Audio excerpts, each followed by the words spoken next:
Welcome to Seven Boards Academy. Right now we will discuss about what is called a boilerplate content and cornerstone content. Take an example here for sevenboards.com. If we search here, so if we open, this is the home page of sevenboards.com. Now you see this is called the header part. So this part is called the header part.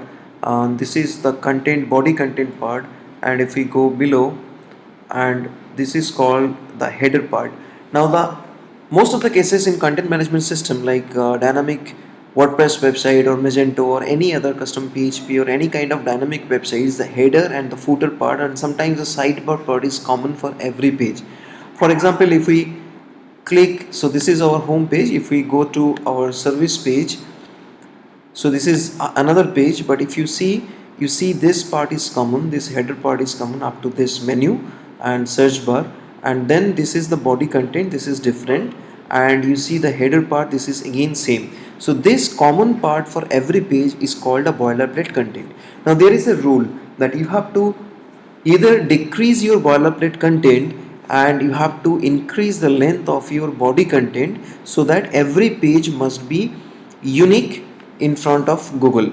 So if there is a very less content in your body part and your boilerplate content is quite big in every page, then what happens? Then Google will find the uniqueness between two pages very less, and obviously your SEO score would go less. So of course what you need to do, either you have to decrease the boilerplate content and increase the length of the body content, or else if you have less body content, you have to reduce your boilerplate content. So the thumb rule is like that: for boilerplate content, if you are using, your body content must be more than 350 words length.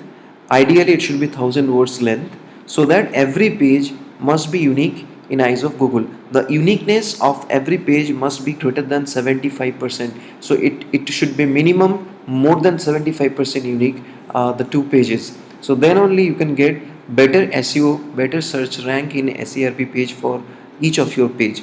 So this is called boilerplate content. Now the uniqueness checking, how you can check the uniqueness, already we have discussed in the content style, writing style module, that you can check it with small SEO tools plagiarism checker or copyscape.com tool. So in that way you can check the uniqueness of your content. Now we are coming to the cornerstone content. Now what is called a cornerstone content? This is the main important landing page about your topic. So if we see this image, so how to create your cornerstone content, you see the cornerstone content should contain hyperlinks to internal resources. For example, if you have a page with digital marketing, so you should have link to other digital marketing subsections like SEO, like social media marketing, like email marketing, like Google AdWords. So everything would be hyperlinked from your cornerstone content. Also the cornerstone page should have much more information, well researched information. It should give you the FAQs, the tutorials, the giveaways, the beginners guides, the business resources, and clear and obvious call to action that you can contact, or you can download the ebook, you can fill up the contact form.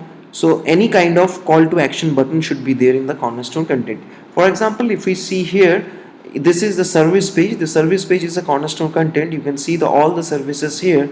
Now you click on the digital marketing services, you see the internet marketing services, you click on this page. Now this page will act as a cornerstone content for your digital marketing. You see the call to action button, you can see the different subsections over here. You can see subsections like search engine optimizations, the link is there, you can see the link building, directory submissions link are there. So this is called the cornerstone content. So this is sort of Wikipedia structure. If you check on any Wikipedia page, say for example if we search with digital marketing in Wikipedia, so it's sort of the landing page. So you click on Wikipedia, now you can see the different other sections over here, like history, like latest development, channels, then references, and you can also see the different words are related, like technology, the different words like affiliate marketing, display advertising, email marketing, search marketing. So everything is linked. So this is called a cornerstone content. Thank you.